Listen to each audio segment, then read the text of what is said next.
Bonjour les amis, bienvenue sur le plateau de Totalement Fibré.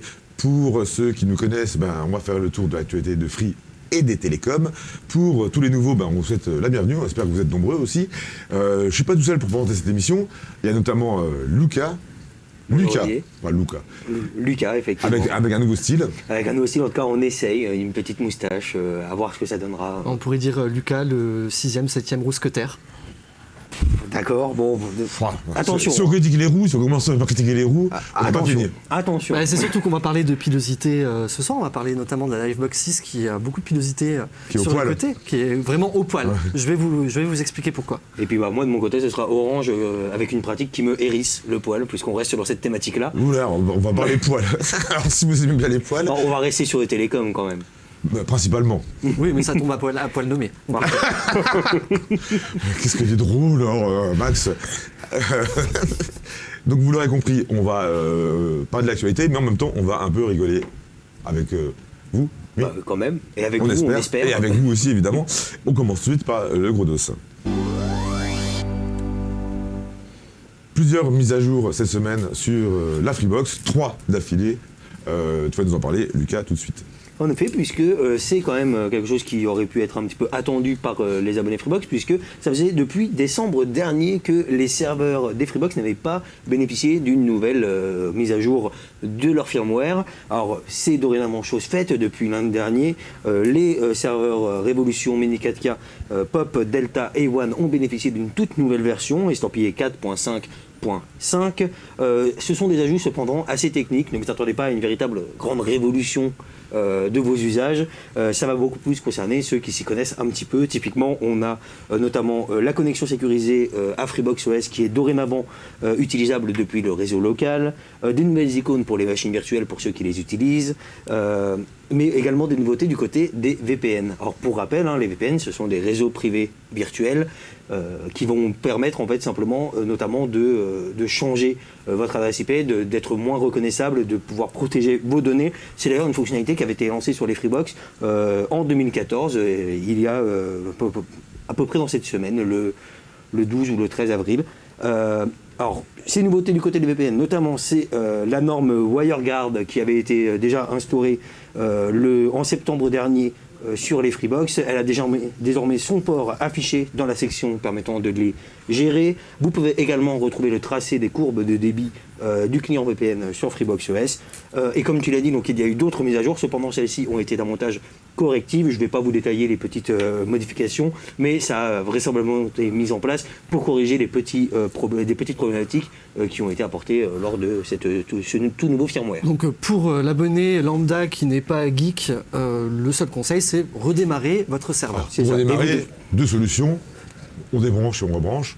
Ou on peut utiliser notamment Freebox Connect simplement en faisant redémarrer mon serveur. Votre grande télé, vous pouvez aller dans le système et typiquement, si vous voulez vérifier que vous avez bien bénéficié de toutes les mises à jour, y compris les correctives, il faudra donc vérifier que vous êtes bien sous une version 4.5.5.2. Donc. Ok, voilà. C'est la toute dernière. Précision. Si on veut être au top de la mode, il faut avoir... de la mode, je sais pas, au top des performances peut-être. Au top des performances. Après, ce qui est un peu dommage, c'est effectivement, comme tu l'as dit Lucas, dernière mise à jour serveur en décembre dernier. Les abonnés qui suivent un petit peu l'univers Freebox ou les médias tech en règle générale, quand ils se rendent compte qu'il y a une mise à jour, ils s'attendent aussi, je parle des usagers, des abonnés lambda, s'attendent à des nouveautés ou en tout cas des améliorations qui les concernent directement. Là, ce n'est pas le cas. Alors, ce n'est pas le cas, sauf qu'on peut découvrir, Max, tu vas nous en parler, dans le code, certains ont pu découvrir des petites surprises. C'est ça, après Orange et sa Livebox 6 et la deuxième version du serveur Bbox de Bouygues, Free va-t-il lancer le Wi-Fi 6E sur la Freebox? C'est la question que beaucoup se posent aujourd'hui. Alors deux éléments laissent à penser que l'opérateur y songe. Le premier est très parlant, comme tu l'as dit Olive, il s'agit d'une découverte du petit fouineur de la communauté Free, je le cite, c'est Tino X83. Il fouille partout celui-ci. Partout. Même parfois, ça lui crée quelques problèmes avec Free, Tino, si tu nous regardes. Alors, après avoir scanné le 11 avril dernier, donc en marge de ces 3 fameuses mises à jour-là, donc il a scanné les codes, enfin le système d'exploitation maison de Free, donc Freebox OS. Et dans les lignes de code, il s'est aperçu qu'il y avait la mention de la bande 6 GHz ainsi qu'un logo particulier. Alors pour ceux qui ne le savent pas, la bande 6 GHz, elle est apportée par le Wi-Fi 6E, donc qui a été implémenté par exemple dans la Livebox 6 d'Orange. Donc cela laisse présager d'une possible intégration chez Free. Cela va aussi dans le sens des déclarations de Xavier Niel. Alors là, il faut remonter en 2020, en marge du lancement de la Freebox Pop. Le fondateur de Free avait expliqué pourquoi l'opérateur n'avait pas intégré le Wi-Fi 6E dans son... Wi-Fi 6, le Wi-Fi 6 dans son nouveau bébé, qui selon lui en fait pouvait générer des dégradations. Alors à ses yeux, au contraire, le Wi-Fi 6E, qui était une norme en devenir, revêtait beaucoup plus d'intérêt pour les abonnés, avec des débits décuplés, une latence radio maximum et la possibilité de connecter beaucoup plus d'appareils en simultané. Alors pour ceux qui auraient loupé cette information-là à l'époque, on vous rafraîchit la mémoire tout de suite en vidéo. On a fait des tests, c'est-à-dire qu'on a créé des samples avec du Wi-Fi 6, et on s'est aperçu avec des tests mesurés qu'on se retrouvait avec un Wi-Fi de moins bonne qualité quand on mettait du Wi-Fi 6.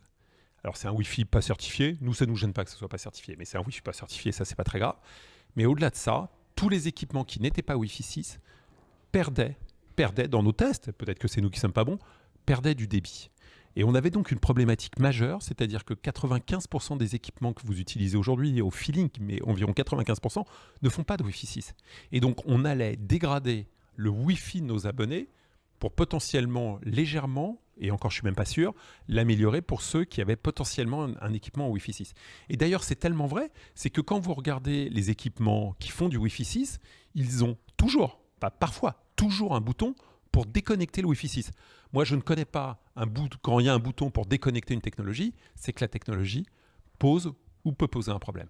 Et donc ça a été la première partie du raisonnement. Et partant de ce raisonnement, on s'est dit, OK, en fait, on se moque de la norme. Qu'est-ce que cherchent nos abonnés ? Eh bien, ils cherchent d'avoir plus de débit et une meilleure couverture. Et c'est là où on a travaillé sur la volonté d'avoir un Wi-Fi de grande qualité dans la box, mais au-delà de ça, de créer la notion de répéteur. Un répéteur qu'on fabrique nous, qu'on design nous. Et ça change tout, parce que si vous achetez un répéteur sur étagère en Asie, ça vaut rien, et je vous vends un produit et je vous fais semblant d'avoir soldé votre problème. Nous, on n'a pas fait ça. On a designé un nouvel équipement, c'est ce répéteur. Sur la base de cela, on a fait un produit très haut de gamme, on a mis un processeur quad-core, on a beaucoup bossé sur les antennes, on a beaucoup bossé sur plein de choses pour l'améliorer. Le fait qu'on le développe nous fait que on le prend, on l'allume, on le branche et ça marche. Il y a des petits voyants dessus pour aider au positionnement, pour aider à le mettre au bon endroit, mais après il marche. Et puis le fait qu'on le développe nous apporte autre chose, c'est que ça permet de faire du mesh. Donc je peux en mettre 1, 2, 3, 4, 5, 10, 12, 15, 20, et ils vont tous se parler entre eux parce qu'on a mis, encore une fois, cette technologie qui permet à tous ces équipements de parler entre eux. Et en fait, au travers de cela, on a répondu à cette problématique. Et par ailleurs, on décide dans le même temps d'en inclure un, c'est-à-dire qu'il n'y a pas le sujet de se dire « mais est-ce que je le prends ou je ne le prends pas ?» Le premier parce que je veux pas, j'ai peur que ça me coûte de l'argent ou je ne sais pas quoi. Donc la volonté, c'est d'en mettre un tout de suite. On le prend ou on le prend pas. Hein. Si on a un foyer qui n'en a pas besoin, on le prend pas et puis on peut le prendre plus tard ou si on pense qu'on en a besoin. Mais donc on donne la possibilité aux abonnés de le prendre ou de ne pas le prendre. Alors vous parliez tout à l'heure. Bien sûr, si on le prend plus tard et qu'on ne l'a pas pris au premier jour, on a juste des frais d'envoi. Tout à fait. Vous savez, il y a un autre truc important à dire sur le Wi-Fi. Et vous allez me dire, je pose une question sur la 5G, je réponds sur le Wi-Fi. Le Wi-Fi qui nous intéresse, c'est pas le Wi-Fi 6. Le Wi-Fi 6, c'est sympa, mais ça change pas diamétralement les choses. Ça améliore potentiellement si on a des équipements de chaque côté.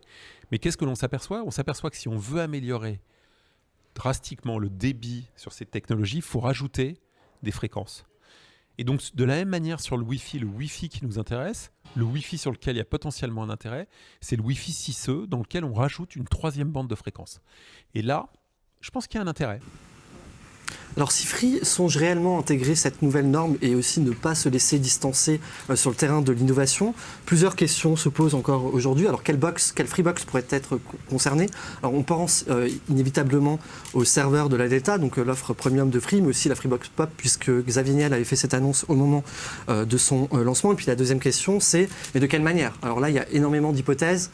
Est-ce que vous en avez ? Alors, sur les Freebox précédentes, il avait déjà intégré les nouvelles normes de Wi-Fi et il les sortait au fur et à mesure.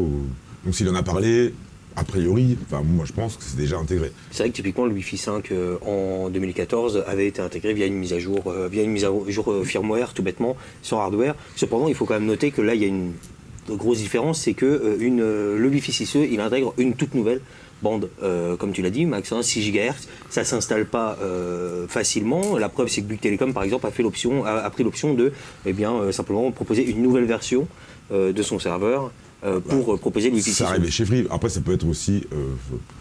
on peut pas forcément le voir quand on ouvre une box. Il y a d'autres possibilités aussi, celle d'un module dédié, au cas pour le serveur Delta, d'un dongle, ou encore, pourquoi pas lancer un répéteur Wi-Fi 6E, que ça se passe dans le répéteur. Mais ça ressemblerait pas trop à Free. Si Xavier l'a annoncé, on imagine qu'il avait déjà intégré, ce serait un peu ridicule. Après, est-ce que Free se pose aussi des questions, puisque là, on remonte quand même à 2020, quand Xavier Niel parlait du Wi-Fi 6E. Le Wi-Fi 6E, en tout cas la bande 6 GHz, est autorisée en termes d'utilisation depuis décembre dernier. Donc là, nous avons Orange et Bouygues Telecom qui ont implémenté le Wi-Fi 6E Ils ont pris le train en marche. dans leur box.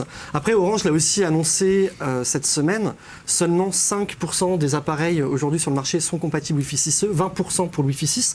Il faut le rappeler, quand on parle de Wi-Fi 6E, c'est aussi une évolution, le E c'est l'évolution du Wi-Fi 6. Ouais, il faut c'est-à-dire que on peut être connecté en Wi-Fi 6. C'est les appareils soient compatibles. Wi-Fi 5. Après, pour un ordinateur, il suffit aujourd'hui, donc il y a de derniers ordinateurs de Razer qui proposent le Wi-Fi 6E par défaut, mais sinon il suffit d'acheter une carte Wi-Fi 6E, ça coûte pas très cher pour pouvoir bénéficier de cette norme-là, étant connecté à sa box. Mais on peut imaginer les aussi appareils natifs sont très rares. Que des concurrents sortent le Wi-Fi 6E. Free l'a pas sorti pour le moment parce qu'effectivement il y a très peu d'appareils compatibles, mais il est un petit peu forcé par la concurrence et si on voit ça dans le code, a priori... Sur les mobiles, par exemple, l'iPhone 13 n'est pas compatible. Visiblement, l'iPhone 14 le serait. Les derniers Xiaomi le sont, les derniers Samsung Galaxy aussi. Donc ça vient petit à petit. Orange estime que ça va évoluer dans le bon sens. Après, il y a aussi une étude qui montre que possiblement les industriels ils préféreraient attendre le Wi-Fi 7. Pourraient attendre le Wi-Fi 7. C'est ça. Sachant que le Wi-Fi 6E est quand même une norme qui est super appréciable. Elle a en termes de latence, en termes de débit. C'est ça, elle a énormément d'apports. C'est une des premières qui pourrait véritablement remplacer techniquement le filaire parce qu'elle gère également cette problématique de latence, contrairement à par exemple le Wi-Fi 5 ou le Wi-Fi 6 qui eux n'abordaient que très peu cette problématique qui reste pour l'instant l'apanage du filaire. Oui, il y a une vraie avancée.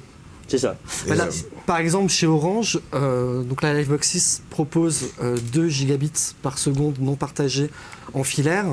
Le directeur innovation d'Orange l'a annoncé en Wi-Fi 6E. Normalement, il ne devrait pas avoir de perte donc en Wi-Fi par rapport au filaire. Donc, il faudra attendre des premiers tests.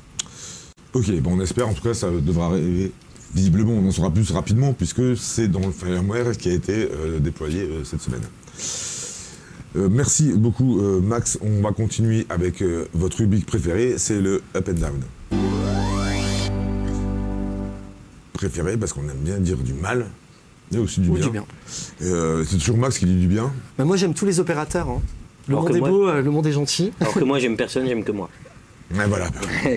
Alors un très bon point cette semaine pour Orange, on en parlait précédemment, juste avant. Une semaine après le lancement de sa nouvelle Livebox 6, donc Wi-Fi 6E, de premiers abonnés commencent à installer le nouveau bébé d'Orange dans leur salon. Cela occasionne forcément de premiers tests de débit que l'on a pu recenser sur les réseaux sociaux. Et donc, résultat... Le plébiscite est total, en tout cas pour les premiers abonnés. Force est de constater que l'opérateur tient toutes ses promesses, en tout cas en matière de vitesse et de stabilité. On le rappelle, donc je l'ai dit, la Livebox 6 propose des débits en filaire jusqu'à 2 gigabits seconde en download et 800 mégabits seconde en upload. Et l'opérateur ne ment pas sur la marchandise puisque de nombreux abonnés atteignent dès la première utilisation, dès les premiers tests de débit, atteignent les débits max proposés par l'opérateur et voire même plus, on peut le voir ici à l'écran, 2,1 gigabits seconde en download, donc c'est vraiment un très très bon point. On sait que souvent quand on lance une box, il peut y avoir des bugs, etc. et les performances ne sont pas forcément tout de suite au rendez-vous. Là c'est le cas. Donc... En tout cas pour les témoignages qu'on a vus. Voilà. Et comme je l'ai dit, il va falloir attendre, en tout cas pour la partie Wi-Fi. Il y a déjà eu des premiers tests effectués où des abonnés ont eu du 700 mégabits dans les deux sens, download et upload. Donc, pas mal. Là, ce n'est pas en Wi-Fi 6E, donc on attend vraiment de voir comment Orange a travaillé avec le Wi-Fi 6E et quel débit les abonnés vont pouvoir atteindre, en tout cas ceux qui auront activé le Wi-Fi 6E. Et pour ça, il faut un peu que les astres s'alignent quand même. Orange tient ses promesses, mais il s'est limité à 2 gigas par rapport à 2 opérateurs, notamment Free qui propose 8 gigas ou plus récemment SFR qui propose aussi 8 gigas sur ses box. C'est ça. Forcément, c'est plus difficile d'atteindre les 8 gigas. Et tous les abonnés 8 gigas, ils ont au moins 2 gigas. Pour atteindre 8 gigabits, déjà, il faut encore une fois avoir des appareils c'est au-delà. compatibles. Et il y a aussi des réglages à effectuer sur le réseau. Quand SFR est passé aux 8 gigabits seconde, dans les mentions légales en tout petit, il est expliqué qu'il y avait quand même très peu d'abonnés qui avaient droit. Donc là, c'est pour moi, ce sont comme la Freebox Delta quand elle a été lancée. Bon, ce sera peut-être l'objet de notre Free Fight, donc on va peut-être pas trop en dire. Mais là, au moins, Orange, en tout cas, je félicite l'opérateur, puisque c'est aussi une question d'usage. Donc 2 gigabits, on est bien. Et entre ce qui est annoncé et vraiment les débits qu'on peut avoir, on est dedans. Oui, il n'y a pas d'écart entre ce qui est annoncé, mais par contre, les débits sont inférieurs. Si tous les abonnés, les abonnés Freebox Delta ont plus de débit. Effectivement, c'est la promesse, c'est 8 gigas. C'est 8 gigas. On le voit dans le dernier. Si tu veux plus de débit, tu prends le dernier baromètre d'Anperf sur les connexions fixes. Free est passé devant Orange. Free propose les meilleurs débits sur le territoire métropolitain en connexion fixe. Donc ADSL et fibre cumulées ensemble. Donc Orange préfère dire 2 gigas et être sûr que tout le monde l'ait plutôt que d'annoncer 8 gigas. Mais il y a aussi la stabilité du réseau. C'est là vraiment la force d'Orange. C'est-à-dire que on a par exemple 1,8 gigabits un jour, on l'a le lendemain, c'est très très stable en termes de connexion. C'est à peu près la même chose. Pas forcément. Alors on peut lire, comme on le voit. Pas forcément chez Free déjà, c'est pas forcément le cas. Il peut y avoir des fluctuations en termes de débit. Ça peut arriver, mais on peut lire le débit d'ailleurs en live sur une nouvelle Livebox, comme on peut le faire d'ailleurs sur les serveurs des Freebox. C'est le débit réel que le serveur reçoit. Oui. Lucas, vu que c'est toi qui es méchant. Mais moi, je suis le méchant. Et vu qu'on n'a pas arrêté d'être dithyrambique là sur Orange, en tout cas, on est plutôt positif. Et ben moi, je vais le tacler puisque vous savez ce que c'est ça ? C'est ce que vous allez recevoir si vous faites du hors forfait.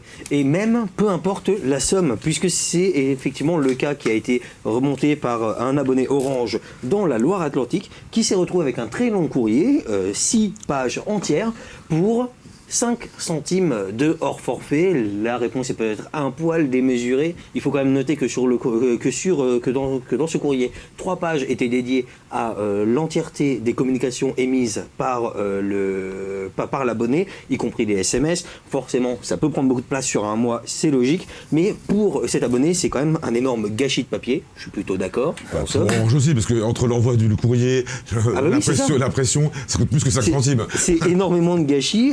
D'ailleurs, voilà, justement. Mais d'ailleurs, t'as gâché des feuilles pour ça, ta Olivier, animation. à ta place, je ferai pas le malin. Ça, c'est tes erreurs d'impression, Olivier. Je me suis planté, effectivement. Et voilà, donc c'est pas moi.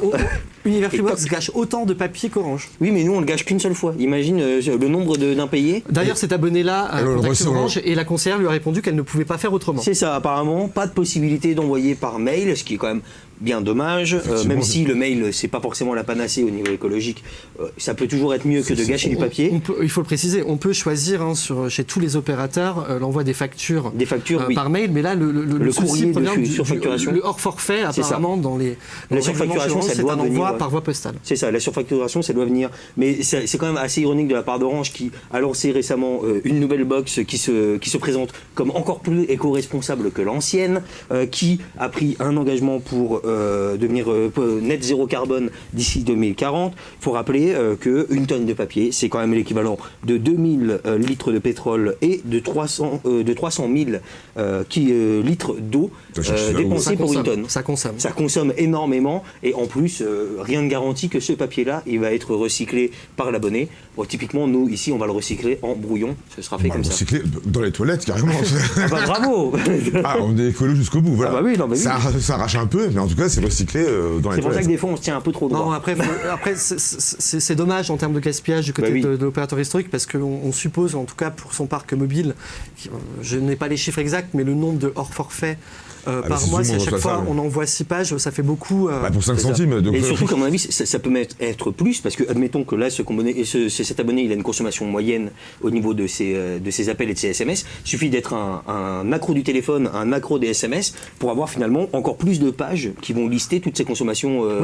Certains reçoivent un catalogue en fait. C'est ça. En fait, là, c'est 6 pages qui nous dit que certains abonnés n'en ont pas reçu 9. Peut-être, Lucas, on peut imaginer ça. En tout cas, voilà, c'est bien beau de s'afficher comme écologiste, il faut arrêter de gâcher du papier. Ah, bravo Orange. C'est bien Voilà, la peine de bravo, faire des Orange. box avec un bon débit. Ce qui pour pourrait faire, être ironique, c'est qu'on fasse du hors forfait avec la Livebox 6, qui est co-responsable et qu'on reçoit beaucoup de feuilles de papier pour Ce notre serait forfait. terrible. Merci Lucas pour toutes ces infos. On passe tout de suite à la rubrique suivante qui est le chiffre de la semaine. Et c'est encore Lucas qui prend la parole. Exactement. Décidément, c'est Ça va toi. concerner certains abonnés. 9 chaînes. 9 chaînes quoi, offertes, gratuites? Non, 9 nouvelles chaînes disponibles sur les Freebox. Alors, parmi ces chaînes, il y en a 2 qui sont effectivement gratuites, donc que vous pouvez visiter tout de suite. Tout d'abord, une chaîne locale sur le canal 951 qui s'appelle 7 à Limoges. 7 à Limoges, tout collé. Vous vous en doutez, ça concerne la ville de Limoges. On parle un peu porcelaine, des choses comme ça. Pardon? Porcelaine, des choses comme ça. Alors, en tout cas, c'est des reportages. C'est la capitale de la porcelaine. Hein. Eh ben alors, tu me l'apprends. Peut-être que je l'aurais appris si j'avais regardé la chaîne. Un peu plus travailler un petit peu aussi. Effectivement, non mais désolé, je ne connais que très peu Limoges. En tout cas, justement, peut-être que je vais me mettre à regarder. Peut-être que je vais me mettre à regarder cette chaîne. Ben voilà. Mais je vais peut-être me mettre à regarder cette chaîne Une puisque semaine à Limoges. c'est des reportages et des annonces sur la vie culturelle, sportive, administrative et éducative de la ville. Typiquement, ben voilà, moi je ne connais pas Limoges. L'éducation à la porcelaine, faut que tu regardes. Ben voilà, j'irai regarder Ce soir, ça. 20h05. On va t'envoyer faire un reportage à Limoges. Comme ça, toi, tu pourras dire je connais Limoges. Eh ben alors, pourquoi pas, si c'est à vos frais, moi ça me va. On va continuer sur les chaînes gratuites quand même, c'est peut-être ce qui intéresse un peu plus les abonnés. Alors une nouvelle chaîne, alors là pour le coup un peu plus de circonstances et qui parlera peut-être pas forcément, qui parlera sûrement pas à tout le monde, il s'agit de Nickelodeon Ukraine. Donc la chaîne Nickelodeon, évidemment vous la connaissez, c'est la chaîne de Bob l'éponge, c'est la chaîne de bien d'autres contenus jeunesse. Sa version ukrainienne est donc disponible sur le canal 167 gratuitement sur les Freebox pour vous proposer notamment aux enfants de réfugiés ukrainiens, mais également peut-être aux ressortissants, aux personnes d'origine ukrainienne qui voudraient faire apprendre la langue, de découvrir ces programmes et en langue ukrainienne. Donc évidemment, de quoi peut-être se sentir un petit peu moins dépaysé dans une situation bien complexe. C'est la première, c'est la seule chaîne ukrainienne disponible sur la Freebox. C'est ça, mine de rien, c'est une nouveauté, et ben au moins on s'intéresse aux enfants et c'est très bien. Alors je vous ai dit 9 chaînes en tout, le reste ce sont des chaînes qui sont intégrées dans des packs et des formules payantes. Donc je vais vous faire une petite liste assez rapide. Nous avons donc RTB, une chaîne francophone africaine généraliste sur le canal 450. On a également ATCA TV sur le canal 566. C'est une chaîne généraliste tunisienne. Désolé si j'écorche, Sharjah TV sur le canal 645. 645, c'est une chaîne d'actualité dédiée à l'émirat de Sharjah. Donc, et nous avons également un ensemble de chaînes arabophones nommées Rotana. Donc déjà Rotana HD+, sur le canal 495, c'est la version généraliste. Nous avons Rotana Kids, le titre parle de lui-même, sur le canal 678. On a également pour les mélomanes Rotana M+, qui est dédié à la musique du Maghreb et du Moyen-Orient, sur le canal 688. Et enfin, Rotana Aflam, plus sur le canal 693, qui est dédié, elle, au cinéma. Voilà, donc, Ok, bah t'en es bien sorti. En même temps, c'est pas trop difficile à prononcer. Non, mais dans le doute, je préfère quand même m'excuser. Je n'ai pas fait d'être loupé, mais c'est vrai que tu t'en es bien sorti. Merci. Voilà, donc 9 chaînes. Et aussi, on a hésité entre 2 chiffres. Il y a 96 nouvelles radios qui ont été ajoutées sur la Freebox, en tout cas sur la Freebox Révolution, Freebox Delta et Freebox One. Il y en a plus de 1000. Mais on va pas les énoncer là. Bon, l'émission durerait beaucoup trop longtemps. Ah bah, carrément. Merci beaucoup Lucas. On continue avec notre débat de la semaine, c'est le Free Fight. On va s'intéresser aux offres des opérateurs qui rivalisent d'imagination pour nous proposer des services toujours plus importants. Est-ce que c'est vraiment adapté? Est-ce qu'ils abusent justement pour essayer d'attirer le chaland? Est-ce qu'ils proposent des offres qui sont justement surestimées par rapport aux besoins qu'on en a? Max, vous voulez prendre la parole en premier? Alors, très bonne question, Olive. Est-ce que vous avez 2 heures devant vous? Parce que là, il y a une foultitude de choses à dire. T'as 2 minutes. Oui, mais c'est compliqué, c'est très compliqué. Je ne sais même pas par où commencer. Alors soyons un petit peu plus sérieux. Sur le fixe, vous le savez, les opérateurs se livrent bataille sur le marché de la fibre. Donc tout est bon pour séduire. Alors forcément, il y a aussi donc, le côté éligibilité des offres sur les réseaux, donc, notamment dans les zones rurales, le prix qui fait aussi la différenciation. Mais du côté des opérateurs, là, force est de constater qu'en termes de communication et de marketing, ils mettent le paquet sur les technologies embarquées. Donc, pour moi, la réponse, en tout cas, en font-ils trop, c'est oui et non, puisqu'aujourd'hui, les opérateurs sont des opérateurs de réseau, ils sont bien obligés de survivre. Donc, on le voit par rapport aux serveurs. Les décodeurs TV sont un petit peu laissés de côté. On parle de dématérialisation, il y a une offre qui a été lancée chez Bouygues, même chez Free, avec la possibilité d'avoir Oki sur les TV Samsung, sachant que quand même Free, lui, continue, en tout cas quand il lance une box, c'est toujours un serveur et un player, on l'a vu avec la Pop, bon, il y a aussi une ouverture avec l'Apple TV, mais Free, cette stratégie-là, en fait, de différenciation, par rapport au service. Donc par exemple quand il lance une box, là on a eu Disney+ qui était offert pendant 6 mois, Canal+ série pendant 1 an, on a Prime Video qui a inclus. Donc ça c'est une stratégie de service. Donc moi je pense que de ce côté-là, Free n'en fait pas trop dans le sens où il faut séduire et en même temps là on va dans le sens des consommateurs. On ne peut pas être contre. Un consommateur va être content d'avoir un abonné Freebox Révolution qui a attendu longtemps, Amazon Prime, on lui offre en tout cas un nouvel abonné aujourd'hui, on lui offre pendant 6 mois, il ne sera pas contre. Là, mais d'un autre côté, au niveau de la Wii, par exemple, on peut parler du Wi-Fi 6, qui était l'argument principal de Bouygues et SFR notamment, pour vendre leur serveur. Effectivement, lorsqu'ils sont lancés, oui, c'est ça. Ils mettaient vraiment en énormément avant le Wi-Fi 6E, c'est pas forcément un avantage considérable. Alors voilà, exactement. Je voulais en arriver là. En termes de technologie embarquée dans les serveurs, aujourd'hui, on se rend même compte que les serveurs, même la Livebox 6, le serveur Ebo, c'est toujours l'ancien décodeur TV, Ebo, donc il y a une volonté d'intégration du serveur dans le salon. Par contre, en termes de technologie, je pense qu'on peut critiquer tout le monde. Alors, l'opérateur qui est le plus innovant historiquement, c'est Free. En lançant le 8 gigabits seconde sur la Delta, la problématique c'est que tout le monde n'y a pas forcément droit, donc c'est un effet d'annonce finalement, on vous fait croire que vous pouvez y avoir droit, mais finalement on a quand même de très très bons débits sur la Freebox Delta, mais c'est pas tous les abonnés qui ont 8 gigabits seconde. Et SFR c'était la même chose au mois de février, on se rend compte qu'il y a très peu d'abonnés qui y ont droit. Donc là finalement, je vais pas dire que c'est de la poudre aux yeux, mais c'est mettre en avant une technologie, pour moi c'est un choix, c'est un pari sur l'avenir. Donc on lance une box en 2018, le 8 gigabits, je pense qu'en 2030 il sera peut-être adapté aux usages. Pour l'instant, il ne l'est pas. Le Wi-Fi 6, on en a parlé durant toute l'émission, on va pas revenir dessus. C'est exactement la même problématique. Vous allez avoir énormément de débit, etc. Alors oui, Orange, c'est très bien, puisqu'il apporte des répéteurs. Donc il y a une vraie volonté, une prise de conscience. Les Français veulent une connectivité sans fil optimale. Orange le propose. Mais il met en avant le Wi-Fi 6E.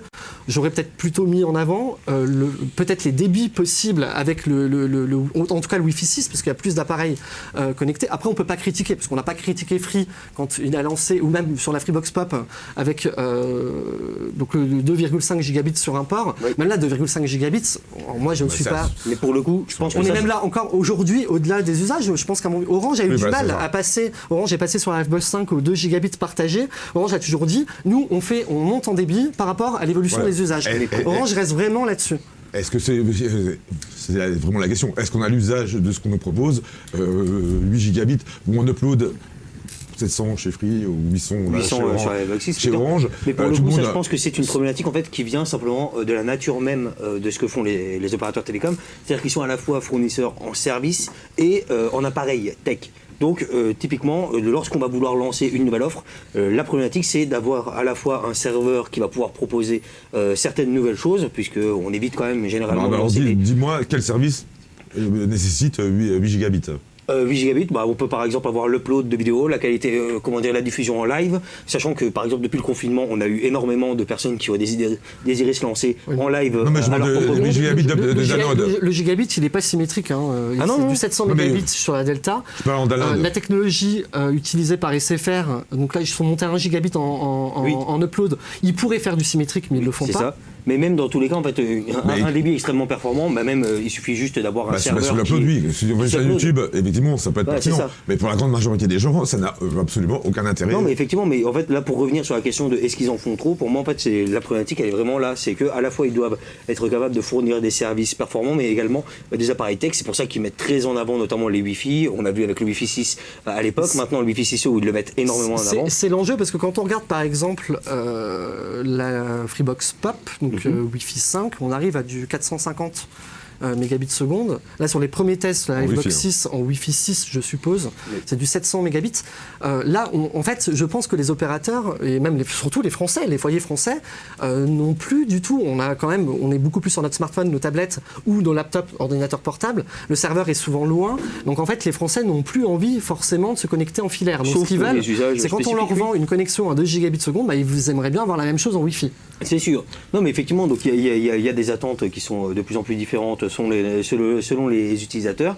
Les opérateurs tentent tant bien que mal d'y répondre. Cependant, comme on a vu, ça peut parfois relever de la poudre aux yeux, promettre des débits de fou avec le Wi-Fi 6E. C'est le seul argument d'une box. Ça paraît un peu léger. Non, chez Orange, c'est pas le seul argument. Parce que là, non, mais chez Bouygues, par exemple, même pas, parce que Bouygues, eux, ils ont déjà la réputation d'avoir le meilleur Wi-Fi des 4 opérateurs. Oui. Ils ont déjà cette réputation-là de base, ils veulent asseoir cette domination. Ce qui marche aussi, le choix de Bouygues d'un serveur vertical, ça permet d'améliorer le Wi-Fi. Orange a fait la même chose avec la Livebox 6, donc ça c'est un vrai choix innovant.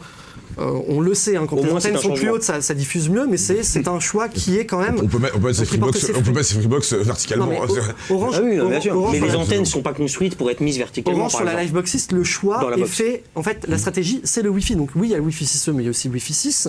Il y a jusqu'à 3 répéteurs Wi-Fi 6, plus un accompagnement. Donc un expert Wi-Fi pour une prise en charge en cas de panne, etc.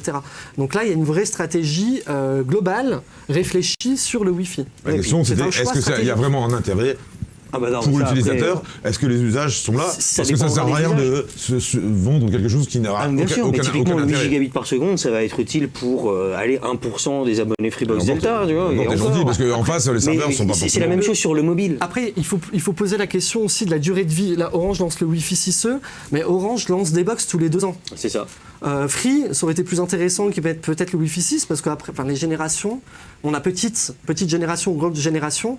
Free sort moins souvent, il me semble, je peux peut-être me tromper, les amis, sort moins souvent de box qu'Orange. C'est vrai. Mais en plus, ça ne reste pas que sur les box. Typiquement, même sur le mobile, les opérateurs peuvent parfois donner l'impression d'en faire trop. J'ai envie de dire. Parlons du mobile.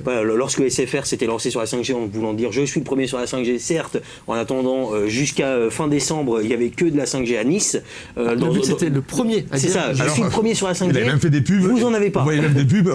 C'est ça, voilà. Il y a la 5G avant que ce soit lancé. Et pareil, dans la communication de SFR. 5G mécanisme, mais ça, on le dit pas. Dans la communication, notamment à la télé des SFR, on le voit dans ces spots de pub, et la 5G, hop, on va nous présenter tout un tas d'usages qui en vérité sont extrêmement minoritaires. Je veux dire, le gaming sur smartphone en ligne, ça reste assez minoritaire, mine de rien, et c'est généralement grâce à ça qu'ils le mettent, et ils en font trop. Et dans le même temps, chez Orange, SFR et Bouygues, la 5G, on la paye 5 euros plus cher que la 4G. C'est ça. Pour le moment, les usages, il faut bien le dire, la 5G, il n'y a pas une différence fondamentale, il n'y a pas un changement de consommation. C'est pour ça, en fait, on va essayer d'avoir des arguments tech tout en ayant des arguments purement commerciaux. Finalement, si on compare, je pense que même les opérateurs mobiles, c'est toujours les mêmes opérateurs, mais en tout cas sur le mobile, en font trop. Tout le monde est au courant, les fameuses pratiques légales mais dérangeantes, essentiellement de Red by SFR et Bouygues Télécom, qui consistent à vendre des forfaits et ensuite les augmenter en l'échange de plus de data. Il y a même des forfaits qui étaient déjà ultra enrichis en data, donc des abonnés qui reçoivent des mails en disant on va vous proposer encore plus de data mais pour 3 euros de plus. Donc ça, c'est en plus, il faut vraiment recevoir les mails parce que sinon l'augmentation elle est automatique. Alors de ce côté-là, ils en font beaucoup trop. Et après, on le retrouve dans les revenus moyens par abonné parce que c'est vraiment la stratégie, c'est réélever, parce qu'on est passé par la guerre des prix en 2018-2019. Là aujourd'hui, il y a une tendance de remonter les prix. Après, il y a aussi la manière de le faire. Il y a une tendance chez Bouygues et chez SFR. Et parfois chez Free, quand on a l'illimité sur le forfait, on peut dire que c'est beaucoup trop, mais en tout cas, le prix n'a pas augmenté. Donc, il y a également la communication sur les consommations, la consommation permise par chacune des offres. Je veux dire qu'en réalité, il y a quand même très peu de gens qui ont véritablement besoin d'un forfait à 100 gigas. Généralement, il me semble que chez Free Mobile, la consommation moyenne, on arrive aux alentours. Non, on est plus sur 18-19, on approche des 20 gigas. La consommation moyenne en France, elle passe les 10 gigas. Donc ça voudrait dire en fait qu'un forfait 20 gigas, 30 gigas, ça suffit. À la majorité des gens. Mais là, la moyenne des gens. Là, en fait, c'est qu'on essaye en fait d'attirer. On essaye d'attirer avec beaucoup de gigas. Est-ce que les gens sont réceptifs? Chez Bouygues Télécom, ça fonctionne. Alors je ne sais pas comment ils font. pourquoi ça fonctionne et pas chez Red by SFR, parce que l'un répond à l'autre à chaque fois sur leur série limitée toutes les semaines. Bouygues Télécom est premier en termes de recrutement mobile, trimestre après trimestre. Bouygues Télécom est devant. Orange arrive à niveau aujourd'hui. Red by SFR, enfin SFR en tout cas, descend. Après, Orange aussi s'améliore parce qu'il a des offres beaucoup plus intéressantes depuis octobre dernier. Il a revu sa gamme de forfaits haut de gamme, entre guillemets. C'est ça. Qui a un peu tiré les recrutements, passant sans engagement et en envoyant un petit peu sur certains forfaits les prix à la baisse. Mais ça fait partie des arguments qui en fait relèvent vraiment beaucoup plus de la com que de oui, on va vous permettre de nouveaux usages avec tous ces débits. Ça n'est avec tous ces et Marc veut remarquer tout à l'heure que par exemple sur la Freebox Delta où il y a un service que beaucoup de gens peuvent apprécier qui est le système de sécurité, le système d'alarme. On voit énormément de pubs à la télévision pour les vérissures, les choses comme et ça. Compagnie. Free n'a jamais mis ça en avant. C'est un peu l'inverse, alors que c'est un service qui est vraiment visiblement qui intéresse pas mal de monde. Et Free ne s'est pas servi de ce service-là pour le mettre en avant. On voit déjà plus de la Freebox Delta. J'ai envie de dire pour ceux qui viennent d'arriver. Tous les opérateurs, il me semble, proposent maintenant de la domotique, effectivement. mais personne, il n'y a pas que Free, personne met en avant ces offres-là. Orange parfois peut le faire, mais bien juste les pages web. Peut-être pas des pubs web, mais pas à la télé. On l'a jamais vu dans une pub dans un. Il me semble pas à la télé. Alors Orange le ferait. Après, il y a un abonnement aussi à prendre. Oui, c'est ça. C'est quelque chose d'un peu plus complet parce que le pack sécurité, mine de rien. Chez Free, on paye au départ, il n'y a pas d'abonnement à prendre chaque mois, donc c'est un petit peu différent. Mais c'est un service. Ça n'a jamais été mis en avant. C'est un petit peu bizarre. Un service qui peut être intéressant pour tout le monde. Il y a beaucoup de services de Free qui ne sont pas forcément mis en avant. On met plus en avant les débits, ou on met plus en avant les contenus, mais des services qui peuvent être utiles à tout le monde, on les met en avant. C'est ça. J'ai l'impression qu'on multiplie beaucoup les produits d'appel pour finalement. J'ai l'impression que ça va plus causer la confusion qu'autre chose. Mais sur le mobile, en fait, on peut penser qu'ils en font trop ou, dans un autre sens, pas assez. Parce que les offres sont pas... Tout le monde fait la même chose. Oui, c'est pas assez différenciant. Je parle pour les marques low cost. Tout le monde s'aligne. Oui, c'est pas assez différenciant. Non, limité. Là, on se limite à qui va proposer plus de data pour le prix le moins élevé possible. Ça, il y a peut-être aussi des services intégrés. Il faut peut-être repenser aussi la manière de vendre les forfaits. Oui. Mais sur Illimité, il n'y a que Free qui fait. Ah oui, non, bien sûr, mais en même temps, c'est pas plus cher. C'est un forfait mobile avec une offre Free. Free est dans le game sur son offre série Free, qui essaye de s'aligner sur la concurrence. Bon, après, c'est pas un vrai forfait dans le sens où c'est une promotion sur un an. Après, Free reste avec ses 2 forfaits historiques et on attend l'enrichissement du forfait de 2 €. Mais Free, lui, avait tout compris, c'est-à-dire les prix et la data depuis le lancement en 2012. Ça fera un bon slogan, ça. Free, il a tout compris. Ah oui, j'aurais bien aimé l'inventer à l'époque. Tu serais riche. Moi, je peux persuader.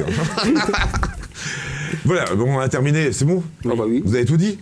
On a déjà dit beaucoup, donc oui. Ok, on dit au revoir aux Rousquetaires. Je démissionne. On se retrouve, vous le savez, tous les jours sur Univers Freebox. Vous retrouvez toute l'actu de Free du matin jusqu'au soir et même le week-end sur la chaîne YouTube plusieurs fois par semaine et surtout ne ratez pas Totalement Fibré le vendredi soir.